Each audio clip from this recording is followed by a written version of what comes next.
Now what's happening with agentic AI is people are adopting it way faster than they were adopting internet. AI agents are some of your best intent to purchase consumers you could ever get because they're ready to buy. You'll get more transactions, you might think you hit the jackpot, and then all of a sudden those agents again are handling the chatbot conversations with your agents in chat sessions to get those refunds.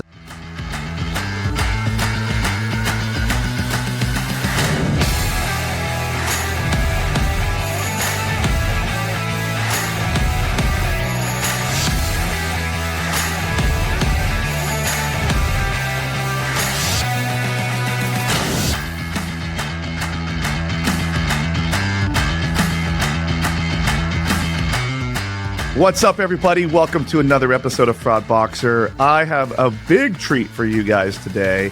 We're going back into the agentic world, and we're going to be talking about some real stuff and what fraud and agentic and how those things work together. But I got a heavy hitter. You know, I promised 2026 to be the year of heavy hitters. So I got Simon Marchand here today. How are you doing?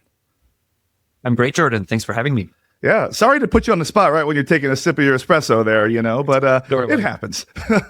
So tell me, you and I have known each other for a little while now. I think we actually started doing some calls in the COVID times when we were all trying to figure that out, if I'm not mistaken. I think we were on a bunch of different calls. That we shared the stage at some point. Yeah. Yeah, and you have always been pretty good at what you do. So I'm really happy to have you on here. So why don't you just give the audience, just in case someone doesn't know you, which they probably all do, a little bit about your history, where you've been, how you got here. You and I have been in the industry about the same amount of time. So you and I are what we call OGs in this space. Yeah. So Yeah. I've been there. Like you can see some of the gray that the 16 years I've spent in that field is bringing me. But yeah, I started 16 years ago, and I started as a practitioner. So started with a small night shift running, in a bank, a small team of 2 guys processing chargebacks. So very much transactional fraud focused. And then little by little, I moved from there to building a team, growing the team, starting to work on systems and implementing rules. And from transactional, we went into identity theft and eventually mortgage fraud and all the type of fraud you can imagine you have in a bank. So it kind of broadened my view on fraud. And eventually I kind of reached what I felt was the limit. So I moved in telcos for Bell Canada, which, for your American viewers would be like an AT&T. So when they're managing corporate security with a team of analysts that was looking at still some identity theft, because it's still the biggest problem that telcos have, when you open those accounts under a stolen identity, try to get the phones for free and then resell them. But then we had a lot of very specific fraud types, right? Account takeovers for SIM swaps, PBX hacking, SMS pumping, dealer fraud. So, dealers just colluding with fraudsters to facilitate all the mall kiosk folk. Yeah, kiosk folks, the ones that you take for a week, then they disappear, and all of a sudden, fraud's just exploding. So I did that for the first half of my career. Eventually, I moved on the other side with a company called Nuance. So I was working on voice biometrics technology, which is used by most banks in the US now and in Canada even. And then I started evangelizing a lot more. So talking to people about what they can do with that technology, why they should use it, things like that. Did that for a couple of years. Then I moved to a company called GeoComply, working on geolocation. And now I work with Datado, working on agentic AI, agent trust, and all the kind of fraud that can leverage various types of agents and bots and automation online. So yeah, I played both sides of the fence, and I'm very happy that I got to see so many fraud types and so many technologies. So, Datadone's been a friend of the show for a couple of years now, and has been on the show a number of times. Very big fan of the product that they do. Been to the office in New York and Soho, had a lovely lunch with them. So very big fan of all that they do. And one of the things that I do like to say about them is they're usually forward thinking on the technology. So I had Benjamin on a long time ago to talk about bots, what was happening in the bot world. That was even before his book came out. Got a lot of really interesting information about bots. But over the last year, bots have evolved, haven't they? So now we have this new thing, which Datadome came on and talked about at the very beginning, called agentic commerce, agentic AI, which is kind of a form of a bot. But, we have some episodes that have talked about it, but how it comes in and how it looks on websites looks like bot traffic to like a person that's not super familiar with it. So am I right or am I wrong in there on that one? Like, how could you frame it? You're right in parts, right?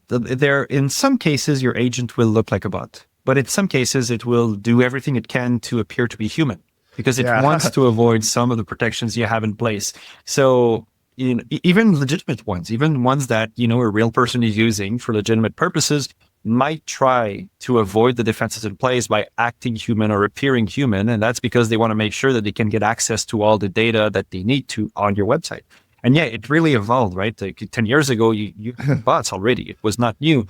What really changed in the past, let's say 3 years, is the ease with which you can use those. So it started with LLMs, the first versions of ChatGPT. Obviously, you could leverage those to ask them how to build your own bots, how to build your own malware, how to run your own fraud schemes. So that started being a concern. But now that we're seeing agents, we're seeing, those very small autonomous components that can work together, orchestrate each other, that are purpose-driven, goal-driven, and that can self-improve in real time. So they can see and understand that one attempt is not successful. They can find another way to do it. They can decide to go through another path. And that's really what changes things. It's not as dumb as the original bots that were just kind of repeating an action. And as a human, you had to go in. You had to go in, you had to tweak it. You had to make sure it worked again. And then when a security patch would come out, you had to figure it out. You had to adjust your bot. So it would take several weeks, sometimes. But now that you have agents, the problem is the agent will see that you're releasing a new security feature. It will adapt in hours. So it changes the way you fight. One of the things, like, I just want to level set here for everybody that's listening is when we talk about AI agents in this particular capacity, we're talking about consumer like AI agents, ones that are going to perform a task for a consumer, not like a chat bot on a website or some sort of back end thing that you might be using as an enterprise company that like having an agent do something for you as a work task. We're talking about a consumer asking an agent to go complete a task for them on their behalf, right? That's what we're talking about here. Exactly. When it started, large language models and that the first iterations of what we'd call AI, like in the modern years, it was just an interaction where they would gather information, distill it down for you, and then reuse it. So that would be a chatbot. But slowly but surely, we saw those agents where very legitimately they can be used by consumers to, for example, crawl the web and find information on different products. If we want to build a plan for a trip, it can, go book a hotel, go look at attractions, like touristy things you can do. It can book. I love that part. That's my favorite thing about them, by the way. and it's amazing the time it can save you. And it's great that you can give it a task, go do something else, come back, and then, you have something very complex that was executed on your behalf. The downside of it is if an agent can access all of that information, whether it is to gather or make a purchase or a reservation on your behalf, a fraudster can do exactly the same thing. And they can do it very rapidly, and they can do it at industrial scales, which, was never a problem before. But like from a legitimate use case standpoint, like it's a great tool we have in our lives today. And we don't even realize sometimes that those bots are working on our behalf. When they go crawl the web because you said, find me the next phone that I want to buy, there's something happening in the back end to give you those results. But that creates a threat for the different merchants and different websites that are being visited. Yeah, and I think that is the excitement around these things, because I think that they're cool. The actual use case, I mean, you guys have some numbers here on the adoption of it right now, but the excitement about them is it's a cool concept, and then how many people are actually putting it to use is a different set of numbers. I will say, I think just like I've said it a couple of times, just like with Apple Pay, it's after you make your first one or you use it for the first time, then it's a lot easier to use it. I think that for me, I know personally, I usually I just did a trip to Hawaii and I used Gemini to plan my whole trip, but I did stop short of having it book everything for me. I did still do that myself. Now I probably would have felt more comfortable allowing it to make some of those reservations for me, just knowing what I know now and seeing how accurate it was. Because for me, there was the trust, and we'll get on to the merchant trust, like from like my side of what an AI agent's doing, but from a consumer side of the trust, I was still a little leery about it messing up. But when I went through its entire list and booked everything personally myself, and it was all right and everything worked out perfect. Now, the next time I go and do that, I would have a lot more trust in it doing and being correct about that, which once I do it the first time, then it's like, all right, go find me a new camera that can do greater than 29 minutes in 4K and export through USB-C to 4K. And then I'll go pour a cup of coffee while it goes, finds it, buys it, and sends it to my house, And that's like, it's like I had to dip my toe in before I went to test the water before I jumped all the way into the pool. But now I'd be more willing to jump into the pool. And can you read some of the numbers off that you guys might have on like consumer interest and possibly even adoption if you have it? Just jumping on what you said, right? A few months ago, you weren't comfortable. Now you're comfortable. And I think that's really what is transformative from a lot of businesses' perspective. When internet arrived, it took a lot longer for the general public to adopt it and start using it to transact and for it to become a new revenue stream. And the ones that picked up on the potential it had, the businesses that set up, online stores and managed Amazon. to accept payments securely very early on, it was the move of the century. Now, what's happening with agentic AI is people are adopting it way faster than they were adopting internet. Because people don't want to miss out. Their purchasing like, habits. yeah. So we're seeing, just to give you an example, right? We're seeing just in 2025, take the first half of the year, give or take, the bot traffic that we measured moved from, 2 and something % of the overall bot traffic being agents and quadrupled in 6 to 8 months to like 11%. So it's very, very rapidly shifting. Of all bots, now 11% are agents. So they are those crazy advanced tools that are browsing on our behalf and making transactions on our behalf. So it shifts very, very rapidly. Forrester talks about 35% of consumers in the US saying that, yes, they are willing to move to agents. They're willing to use those tools. Those are numbers we could never have thought of 2 years ago. So obviously businesses are putting a lot of pressure internally to, adapt to this new revenue stream and this new growth opportunity, because if you're not ready to receive those agents, your income's going away. Your growth opportunity is going away, but eventually your established audience will go away because your established audience will start using agents. And if you're not prepared, those agents will not go to your website. So you have no choice but to really be sure that you're ready and set to receive them, because otherwise you'll just disappear.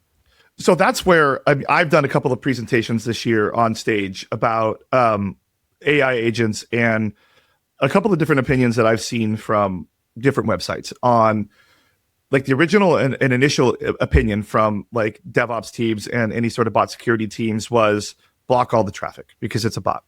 And I was screaming from the stage, don't do that, because if I, as a consumer, go out and ask for something and your website has let's say I'm selling this light, okay, over here.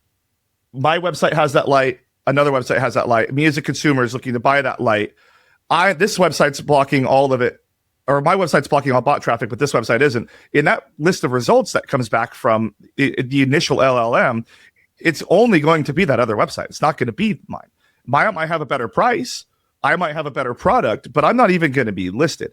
So at the end of the day, like you can't block all bot traffic. You need to be listed. Like you want to be listed. And I will say, and I think we had it on here too. I don't want to jump ahead too much, but for anybody listening, and we'll talk about it again, but these consumers that are using these agents to make a purchase that says, go buy me that light, they're buying right now. They're not window shopping.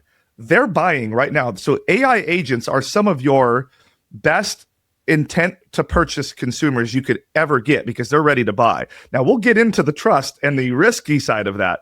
But I think that that's important for people to understand is like these agents, they're here to stay. It's growing and it's good traffic as long as you can identify it. Now, that's where you come in to tell me all about it. Well, I'll tell you even like one last thing on that. Like people need to understand that the same way that we saw social media compete to capture our attention and keep us in the platforms, that the ChatGPTs and Geminis and Claude of this world, they want to keep us in their product. They want to keep us in because the longer we're there, the more chances they have they can monetize the information we're giving, train their model, improve. So they're working on making the shopping experience better directly in the LLM, directly in the ChatGPTs, Geminis, and the others. So if, as retailers, we don't also recognize it's not just about the agent, it's about the people behind the agents that want to keep our customers there and not browsing on our website. Like, this is where it gets very, very dangerous from a business point of view if we don't understand what's really happening.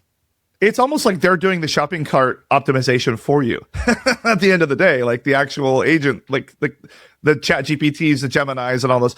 I'll even say like me, like, I'm a big, obviously I grew up in the tech world. I Google everything, but lately Google hasn't been giving me the results that I want well enough. I've been dropping it in Gemini. Like I've been trying to give away this giant plant that I have in my backyard by my barbecue. Huge, takes up too much space.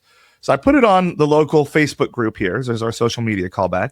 And said free if anybody wants it. Now people ask me, what is it?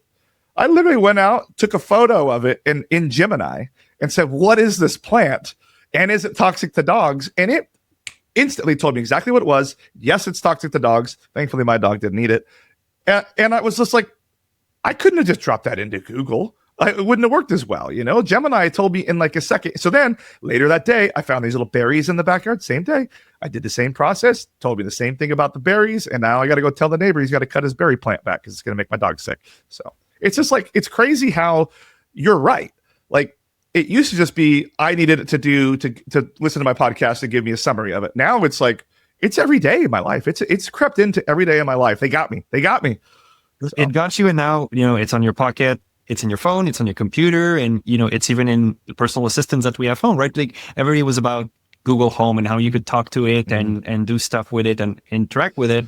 Truth is, the promises of those initial assistants never really materialized, right? Nobody really started making purchases with Google Home or Alexa. No, we just set alarm Google clocks. Home is embedding Gemini directly. They changed. I know. I tried to do it. I tried to do it with the speaker right here. Yeah, it would work eventually. It will get, because the conversation will be much more natural. So it won't even be about, being in front of your computer. We will eventually get there where we can have a conversation with an assistant that will also make transactions on our behalf, reservations, purchases, or even just look for information and then send it somewhere else so we can read the summary later. So yeah, it's everywhere. It's unavoidable, I think, to a certain extent, and we need to prepare for it. So let's talk about preparing for it, because we talked about all this awesomeness, all this goodness, all this potential that these agents have. But as a merchant in the fraud space, I have to go back to, well, how are they going to screw me? So tell me how they're going to screw me, essentially, at the end of the day. Like, how is my fraud day not going to get easier because of AI? How's it actually going to get worse? Oh, it's going to get way worse. And I think the first and main reason for it is the speed at which you can get attacked now. So if you have a team of 20 people reviewing orders, reviewing account creation, let's say you're in the financial sector or your neobanks or, some services like that where you have some KYC process and then your account gets open and then from there you can get access to other services. You probably have a team of 10, 15, 20 people today. You have some legacy rules that are looking at very specific elements. Maybe you have some basic scoring or some AI-powered scoring that raises some of those cases, but you can still manage to do manual review of all of this because people are manually creating those accounts. Now, when agents start creating those accounts, it's not one every 5 minutes, it's one every second. And it's huge volume. So it's not just the volume of fraudulent attempts, it's also the impossibility to work through those cases that will eventually let some go through. Because, of course, you're not going to put everything on hold until it's being reviewed by a human. You're going to have to let it through eventually if the business doesn't want to collapse. And I think that's the main threat. Those agents today can orchestrate each other. You can have, one agent that's going to be talking to different agents that can look for information, distill information from a list of stolen identities, go gather missing information on social media, generate a fake ID, a deep faked ID, then try to get through your process. If it gets through, then another agent might manipulate that account either to make a purchase, wire money somewhere, do some smurfing, if they're into money laundering at all. So now we're seeing the ability to drive those activities at scale. It's not giving you any kind of new fraud threats. From a pure, what's the scheme perspective, it's the same fraud. It's just scale on them. It's just scale and speed. 1,000 or 10,000 worse and 10,000 times worse. Like, can you really grow your team by 10,000 people? No, of course not. So Definitely not. And that's why like everybody's going to say probably this, we'll just use AI to fight it back. But here's the thing is, typically all of us use AI in some way to fight fraud on our site, but we rely on data in order to fight that fraud. And an agent, like even to your previous like life working in geolocation, like that's all stripped out of these accounts and these transactions. Like we don't have that data anymore. So great. Let's say I had 10 people doing 100 accounts a day, and maybe they could do 10 more, but if the quality of the data that they have to do their review is less than, how are they even going to be able to make a decision? Err on the side of caution and decline it when it's an agent's a good customer? Like there's a lot more going into like how our days were and how they need to be going forward in the new for this type of transaction. Does that make sense? Yeah, and I think you really can't work the cases the same way. I think the first key element is, how do I make sure I can stop it as early as possible in the journey? Mm-hmm. So on the edge when that agent comes in. Love that. And we see a lot of protocols being put in place. Visa is putting out, trusted agent protocol, and there's a lot of different ones like that. Stripe, that want to ACP. certify that the agent coming in is an authorized agent and was authorized properly by the person behind it. The problem with that particular protocol is it certifies the agent coming in as a trusted agent, but it doesn't certify it wasn't hacked. It's not certifying that that agent will not try to do something malicious. It just makes like an early determination that it received proper permission to go on your website and make a purchase, for example. So that is a thing that that's the thing I've talked about is like I love the idea of these protocols, but one protocol to rule them all is what's going to have to end up being at the end of the day, because everybody's got their own idea of what it needs to be. But it's come up on another one of these before is, when was the last time ChatGPT asked you to log back in? So if someone in my house, or let's say I left my computer at the library and someone goes into my ChatGPT and orders, a bunch of stuff, it's going to be signed still as a trusted agent, even though it's not me making that purchase. And that opens up that whole new vector. Like friendly fraud, as we already know, is running away with itself right now. This makes it even easier to claim that at the end of the day. Way easier. And I think relying only on those trusted agent protocols is like relying on checking your identity on a credit file. Yeah, of course, you will have a match. But if it's a fraudster, it's still not a person you want to let through. So that's where, at Datadome, we talk about intent. Once your agent's coming in, it might be a certified agent. It might be an agent you think you can trust, right? It could be a ChatGPT. But can I trust what that particular agent is doing in that particular session? Is there something nefarious in what they're trying to attempt? And that comes down to analyzing not just what the agent declares, but also how it's actually behaving throughout the journey, and eventually trying to pick up on, is there a new signal? Is there something or a pattern that it's giving me that indicates that, yes, it might be, coming from Jordan's ChatGPT session. It might have been done with credentials being provided accordingly, but there's something going on that tells me that the transaction at the end will be a fraudulent transaction. And that's the new layer you need to consider. And an anti-fraud tool, toolbox, if there's no silver bullet, there's not one single technology you have to have in place. But I think now that we have those agents being a real concrete problem, it's just a new layer you need to add. And you need to stop them very early. Like I said, you need to stop them before they click create account. Because if they do click that, it's getting in your other pipeline, and you don't want that. So that's exactly, so I'm doing that right now at my own company. Is we're coming up with a strategy on, agent created accounts, essentially, at the end of the day, because, it can be at scale. And we're in a position where we like to talk about our user numbers.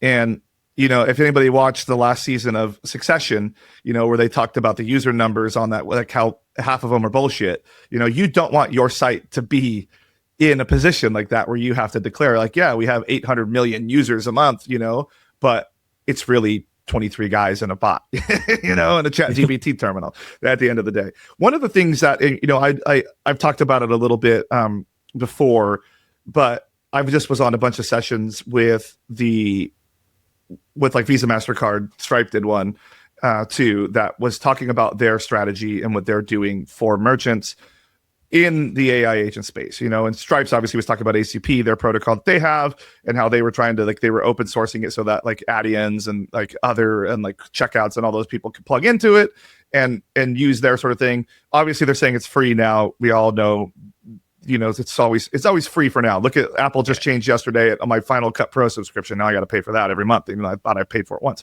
But I think that there's it's weird to see everybody's approach to it and how if people are going the protocol side, some people are offering to send the prompts through for any chargeback mitigation, which I think, first of all, is crazy, because I don't want my prompt being sent. And I think anybody that finds out their prompt is being sent is gonna the LLM provider is gonna have a bad day. But it also this is a funny thing is they always say when I worked at Ticketmaster, the question was for fraudsters when we got a fraud chargeback was, well, they use the tickets. Well, of course they were going to use the tickets. That was always the intent, was to buy the tickets, either resell them or use them themselves and claim fraud. So the use of the tickets doesn't indicate fraud or not. It's a non-factor on that. And the same thing is going to be it doesn't matter what the prompt is, because you don't know who put the prompt in. There's not a photo of the person putting in it. So it doesn't prove that it wasn't fraud at the end of the day. So I think that the companies that are doing that sort of thing need to rethink that particular strategy, because I do think that until we have the liability shift through these sorts of transactions, we're not going to hit real nirvana. But once we do, and I think we'll get there, I do think we'll get there, is when we will start to really see it explode, especially from the merchant standpoint, where we'll allow things. So go ahead. Yeah. I know, but you're spot on, right? I think we have lots of conversations on, okay, how do we accept those agent transactions? When you talk to the big brands and you tell them, okay, where does the liability lies if you're, for example, attesting that this transaction coming in is done by a trusted agent, quote unquote. Do you take the loss if it's then declared fraud? Is there a new chargeback code that they can use if, on the issuer side, they're receiving a claim and then it's tied to an agent transaction? And what you realize is that those big brands, they don't have it quite figured out. They want to be first on certifying an agent and facilitating those transactions. And you have, Stripe making their, like you mentioned, their own protocol. But who takes the loss ultimately? Everyone wants to build a highway. And they want to say it's my highway, and they want to benefit from it, and they want to monetize it. Like you said, it's free today. It's never going to be free all the time. Yeah, that's right. We haven't figured out the structure of how the consumer ultimately that would suffer the consequences of a fraudulent attack. How do we help those people? How do we make sure that the claim is processed correctly? How do we differentiate from abuse and from fraud? If it's going through an agent, it might get much easier for people abusing to claim, a refund or return or, merchandise not as described. We already see it, right? You already see people using, Gemini to edit a photo to claim a DoorDash credit because they're saying my steak wasn't cooked properly, but it's really a deep faked version of the original photo. So we know people will use it for their own benefits. They're going to have tons of first-party fraud, opportunistic fraudsters, people looking at a TikTok or video on Instagram, following some new trend, thinking it's a life hack, quote unquote. It's a hack. Actually, it's fraud, right? And it's another issue, right? Those agents facilitate quite a bit these types of attempts because they give you the impression that you're not so connected to the merchant. You're adding kind of an abstraction layer in the relationship. 100%. So it makes people comfortable. That is such a good thing. That's such a good call out. Because I've said for years that you wouldn't go in and take a shirt off the rack at your local, with JCPenney, bad example, and walk out the door with it. But people have no hesitation to issue a chargeback on a shirt that they bought online from the same retailer. But to your point, to do these things at scale, and that's what they're doing, to brute force a refund or brute force some sort of rewards redemption. To your point, to have that terminal and that prompt in front of them, between them, they feel like they're not doing anything wrong at the end of the day. They feel like they're exploiting, because that is the TikTok word, right? It's a hack, it's an exploit, it's a glitch, when it's not. It's crime. It's actually crime. Yeah, it's crime. We had it with the Chase money glitch, was it like 2 years ago, when people started depositing, empty envelopes to withdraw money because the Chase money glitch allowed you to deposit and then withdraw, committing felonies without even realizing it, thinking it was a hack. So we know that people are, the problem is here, lots of people are getting access to technology that's increasingly more powerful, just not just our phones, but now agents that can do stuff for us without having the proper literacy of the consequences of some of the things they might do. So yeah, it's going to trigger increased volumes of opportunistic fraud, which we're also not accustomed to. We're not necessarily good at detecting fraudulent intent from a real person. So we'll need to start looking at, okay, well, how is the agent behaving for maybe the real person, maybe for a legitimate type of transaction, and sign an authorized agent. So maybe there's something there that indicates that it's a first-party fraud attempt. So yeah, it's ultimately all about the intent and the way it behaves itself as it goes through your website or your organization. I could see because basically we're going to have to now biometrically monitor an agent at the end of the day, how we used to do people. Where are they clicking? Are they going to the account details page first? What are they doing? But I could see, to go back to my thing, and now this has just popped into my head right now, is on the refund. A refund might be more helpful to see a prompt, because it could say refund this guitar that I just bought yesterday, but make me keep it and don't take no for an answer. Now, if I saw that come through on a prompt, then I might know. And that might be a little more useful on that. So, and here's the thing, right?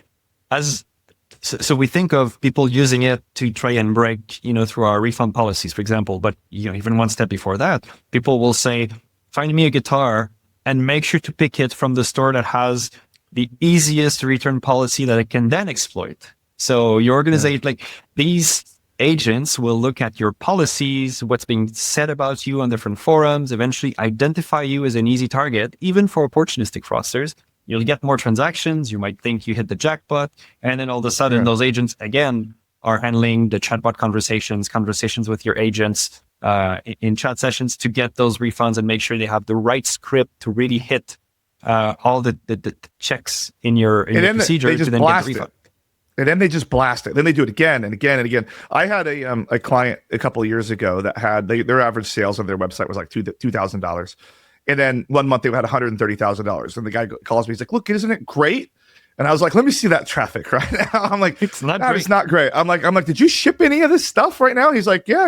It's out the door." I was like, "You just lost everything, everything on that." And it was to the point. It's they found one transaction that worked.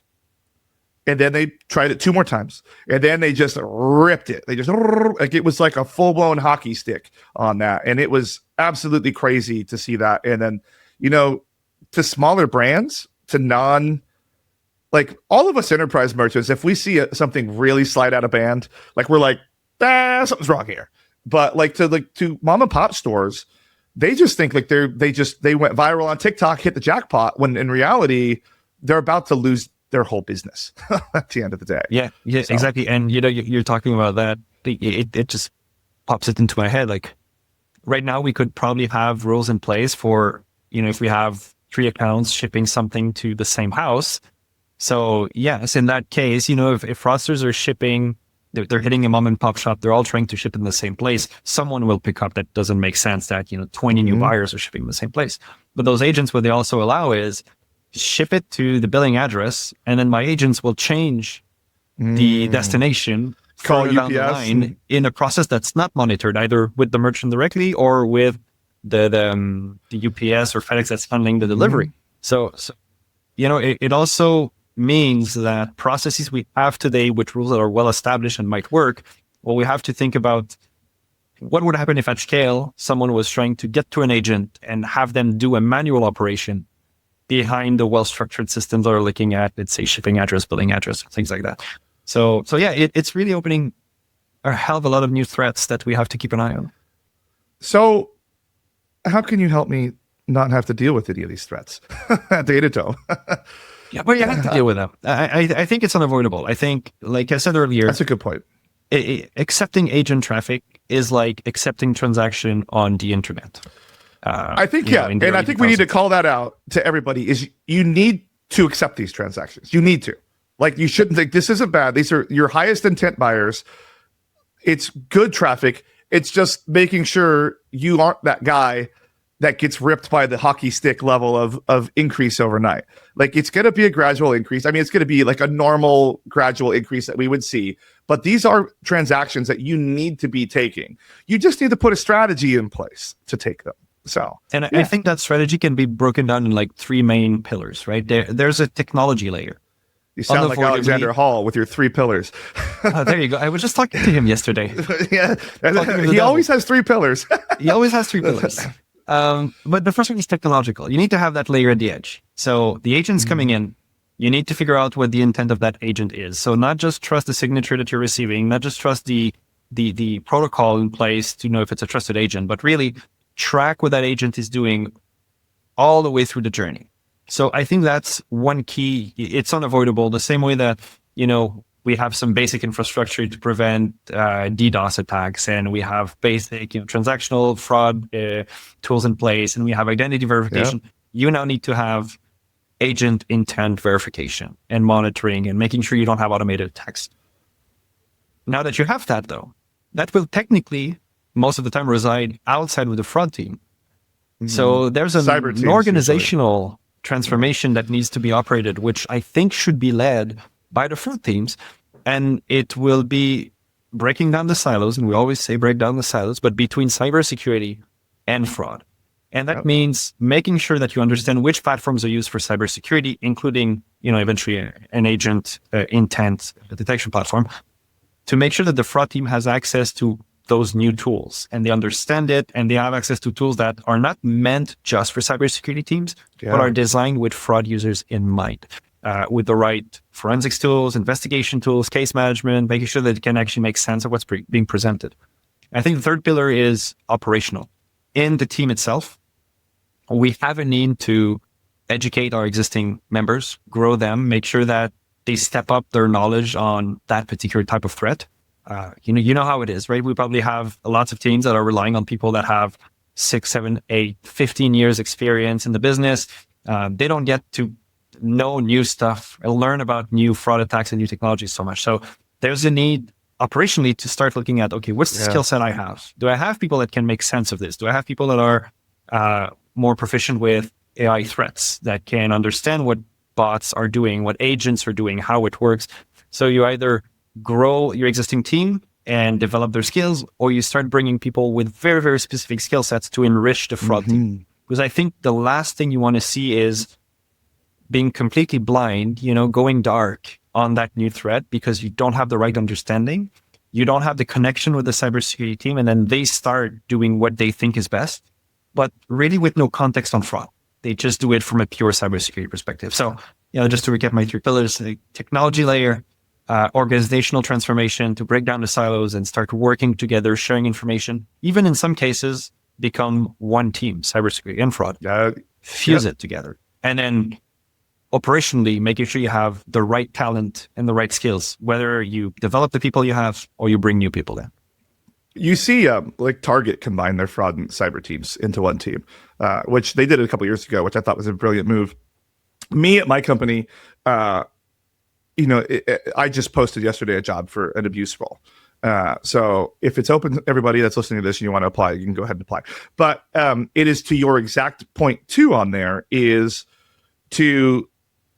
we need to break down the silos. And that's what we've kind of done on my team. Is like, I don't want to own the cybersecurity piece. Like, that cybersecurity team that we have they do great. But there's crossover. And every 2 weeks, I meet with my cybersecurity team and we talk about what we're working on, what they're working on. They're working on different types of things that I need to work on. But this is one where there's a crossover because, they do the bot prevention right at the edge, to your point, all day long, right on our Cloudflare. They're looking for the bots, but they've seen these agents and they don't have the capacity to manage agent behavior. They just don't. But it does land, that piece of agent behavior does land more in my wheelhouse at the end of the day at my company, because if they're trying to, I want to own everything that's trying to transact. And I need to staff a person now that, to your point, on your point 3, which has that expertise to know and learn and experience. Because me as Jordan, I can't do that every day. I need to, and I don't know I don't pretend to be an expert in this. I know a lot about agents, but I don't pretend to be an expert. I'm going to hire somebody that's an expert to come in, work with my team and work with that team, and continually, and this is the thing, is continually update policy as these agents and these threats evolve. And that's going to be their whole job, is not working in my fraud tools. I even put on the posting the other day, not looking for a fraud person. I'm specifically looking for a person that knows this type of edge traffic to be able to start to understand what we need to do and break down the silo. So I'll finally have a person sitting in the room with the cybersecurity team, but works for me. My own human agent, if you will. But I think you're a few months ahead from a lot of people, and I we like see that. that you mentioned Target, which is the biggest move where you bring everything together. We see a lot of people doing exactly what you mentioned. Bring someone and make them sit with the other team. So at least you have like that liaison that's perpetually connecting the dots and bringing back the information. I think that might be like the quick fix for a lot of organizations. Just do exactly that. Just find someone that has that proficiency, but fraud knowledge and background, and just sit them with the other team. I love that. So with Datadome, you guys are already working on a lot of this agent behavioral fingerprinting. You guys are an edge-based company, correct? Yeah, I mean, we were in place, originally for bot threats, right? Yeah. So automation, DDoS attacks, scraping of the websites, undesirable scraping, right? Not your Google crawler, but so it was put in place for that. So because of our privileged position in a lot of organizations' tech stack, when we started seeing those agents come in, we said, what do we know, from our own internal expertise, from what we're gathering? How can we start trying to process these new types of traffic and help our existing customers, be certain that that new revenue stream will not become just a loss vector. So that's exactly what we do. Prevent from the very typical threats that you'd have, automated attacks, DDoS, scraping. But then we have that layer of fraud prevention, making sure that there's no agents coming in with the intent of creating a fraudulent account, with the intent of taking over an account, with the intent of making a fraudulent purchase, under a guest kind of path. So completely at the edge. The minute someone hits your website, tries to get in, we're already looking at them. We're already trying to determine if that person should be let through, challenged, or just blocked altogether. And like my team, like let's say I had this new person and they were working inside your tool. It's a pretty straightforward tool, right? Like you guys are doing all the heavy lifting for us, so they can set the type of traffic that they want to have and the type of agents they want to have. Is it that granular? It can be that granular where you can build your own specific rules for specific types of agents and specific, provenance, geographically speaking. But the models we built, and there's tons of different models in place, even out of the box, they're so effective. The false positive rate is so low that we can hard decline the vast, vast, vast majority of the nefarious traffic that you're going to receive. So really, you don't need to do so much in the solution. The minute you plug it in, what comes out of the box already works day one. And then you can go and monitor what's being done, what's happening. Is there a spike in traffic? Is there something new or a new trend that I should have an eye on? And then if you need to build specific rules, you go in the interface, build your rule, very, very user-friendly, right? All fraud companies will tell you, you need to develop something about as easy as can be, because your typical fraud user might be using Excel and Outlook in their day-to-day. So you want to have low code, no code, as easy as possible. That's right. So that's what we focus on, right? And understanding who the user is part of the success of having, a good anti-fraud and cybersecurity platform, because they're not the same users with the same skill sets and the same level of IT. I do love literacy. that. And one of the things that's like, I love that it's happening, but it's like making me a little nervous, is like all of like the fraud tools have all put in some natural language prompt to get like reports or to take an action, or what am I supposed to be looking at here, which I think is cool. It's really awesome, but it's going to take so much of the like our old school knowledge that we had to have to find these things. It's going to rip it right out, but that is the future, like we had to get rid of the horse and buggy at some point, right? So it's the future, but here's the problem, right? Like, yes, you can make it easier to write the prompt to get to the end result, but the reality is the data structure behind it, especially in like very heavy corporations, take a telco, take a bank, there's so many systems with so many, structures and table structures and architecture that you need to have that deep knowledge of what's happening in the back end. Where does the data reside? How is it put? How is it structured? Because ultimately you want explainability. You want to be able to explain, why is this number the number that you're giving me for my losses? Where is it coming from? So I think if you just have a bunch of people that are really good prompt engineers, assuming that the prompt itself doesn't make mistakes, doesn't, emit hallucinate a number table or system, you still want someone that can explain exactly what's in it. So I don't think we can avoid having deep understanding of the backend data. So this is really interesting. Now, you guys have actually put together, for your silos and all that we just talked about, you guys have actually put together a guide, a resource that like people can go and check out on their own for free, right? Yeah. It's a guide. It's called the Guide to Readying Your Business for Agentic AI. Very, very simple. It says everything. But it's basically a guide that will run you through the different steps that your organization should reach when it comes to maturity to handle agentic traffic. So you already have, like a checklist of things you can look at. Where am I today? Where's my organization like? What should I aim to be at, in 3 months, 6 months, 12 months from now? So that's one very good report that we produced that I would recommend, everyone have a quick read to try to assess where their organization is at today for agentic AI. So, everybody, I will slide up QR codes for those that are watching, and then there will be a link to that in the description box below for people that are just listening. It's the Agentic Commerce Guide, everybody. Go check it out. I'll probably have slid a QR code up a couple of times on there, and then I will slide it up one more time at the end as we wrap this up. Which, speaking of wrapping this up, I ask you and everybody, like, their big predictions for what's happening in the future. Since we are at the beginning of 2026, give me your top 3 trends that are happening that you think for 2026, especially even if it relates to this, or even if it's outside this, but probably will relate to this. Your trends. There's going to be so much happening. I think the main one is going to be deepfake powered attacks. So we're gonna see a lot more of deepfake IDs, deepfake avatars used to try and open accounts in organizations that would otherwise be left out of those agentic attempts. So banks, telcos, people that require some regulatory compliance, iGaming, for example.